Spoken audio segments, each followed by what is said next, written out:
The British Asian community is seriously underrepresented when it comes to apprentices. Traditionally, young Asian men and women who progress into education take an academic route rather than a vocational one. Therefore, very few become apprentices. Our objective with the Asian Apprenticeship Awards is to raise the awareness and the value of apprenticeships and encourage more young people to consider this training option and to celebrate the success stories out there. This is a national event that will recognise both the apprentices and their employers in a number of categories.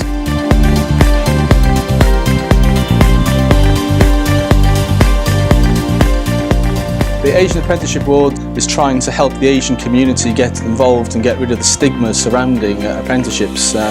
Don't really understand why there should be a stigma, because there is no race barrier in apprenticeships. Apprenticeships are for everybody and in all disciplines, all industrial sectors. I think it's a fantastic idea. It's recognising the underrepresented groups in the BME community and to promote BME to employers taking apprenticeships. In terms of our judges, we have 10, and all are industry influencers and thought leaders in their respective fields.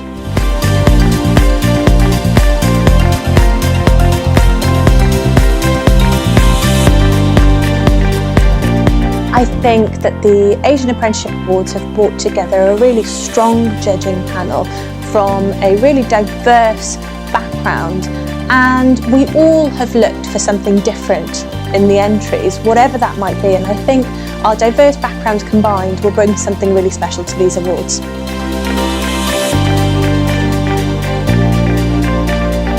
It was very interesting because they come from such different backgrounds, which is really good, and it's nice to see that people come to the table with different viewpoints on apprenticeship. The first thing I'd say, they are very diverse, and I don't mean diverse ethnically. I mean diverse from professionals, diverse in terms of political affiliations, diversity in terms of geography, where they've come from, and it brings a huge mix of different characters, different CVs, and it's been really good, really refreshing. I think that the judging panels have been really impressive, very multicultural, representing all walks of business and education. In terms of the achievements that many of those have done, has been remarkable.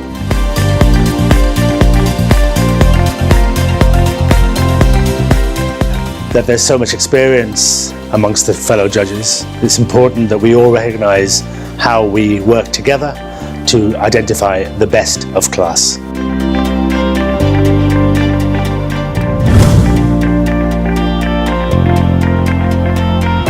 I'm looking for initiative, I'm looking for drive, innovation, people with passion.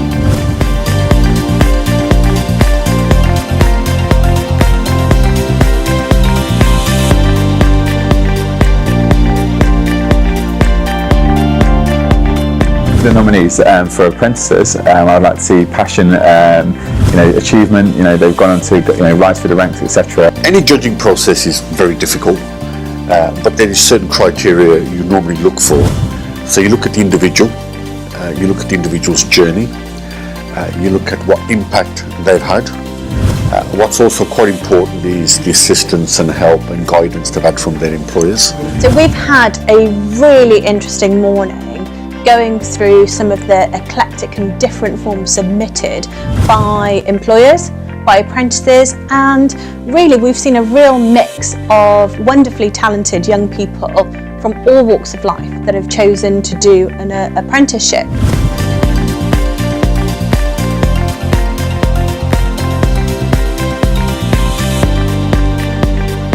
Have those people satisfied the claims they've made that they've been good apprentice, or if it's the employer or the apprentice, and have those claims been substantiated? What work have they done? What will they achieve if they've been given these apprenticeship awards? How will it reflect on them, their organisation, and do they have the full mix? And when I say the mix, it's not just the aptitude, the ability, not just the delivery or execution of what they've done, but also the right attitude. I want to see an organisation that whole ethos is BMA sector, Asian sector, but all the apprentices what support services they give to that young person, how they engage with local communities, do they follow up on them, how many of the young people actually have full-time jobs at the end of the training, what is the quality of training that the training provider offers, and also the ones that go that extra mile.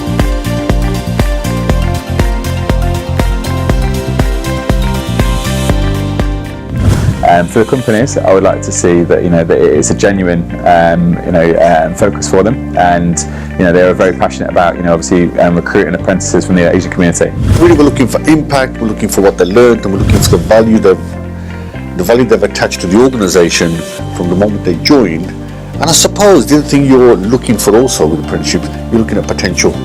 And so these are some of the ingredients that go in to deciding what the ultimate winner will be.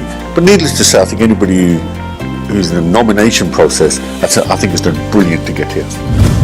One of the things that has stood out for me, without going into detail for all of particular entries, is certainly the young people that have overcome barriers in terms of doing apprenticeships. There's some that have had real issues with their confidence, real issues interacting with other people, and as well as overcoming disabilities to push themselves out there in the workforce. And those entries have been an absolute pleasure to read. They're particularly inspiring.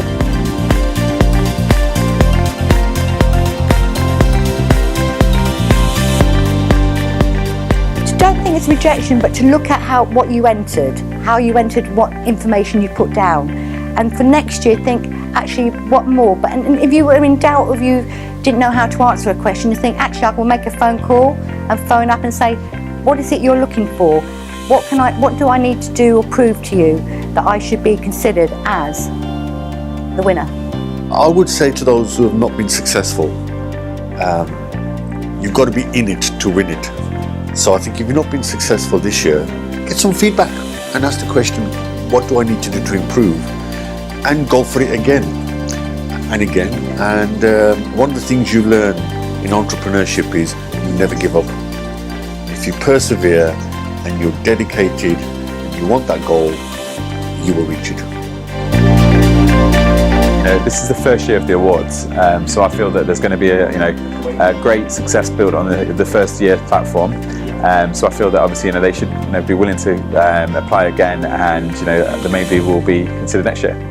Life, you will get more rejections than you'll win. That's just life. You will get more no's. You've got to be able to deal with that. It'll make you a far better person. You need to constructively look at yourself and see where have you scored well and where have you not scored well. Try to get some feedback and build on that and come back next year. The standard of entries for the Asian Apprenticeship Awards has been incredibly high, and just going through some of the forms that I had, it was really difficult to score the entries because every single entry was very deserving in its own way, because each and every person and each and every employer that had nominated those people had gone out of their way to excel in what they were doing. So I would say, keep working hard, keep excelling in your workplace, and keep doing what you're doing, and spread the message that certainly apprenticeships are for everybody. There's always another year. There's always another time. And just because you get an award doesn't mean that you're better than somebody else. We want to create real ambassadors within our Asian community, and I think the Asian Apprenticeship Awards go a long way to doing that for us.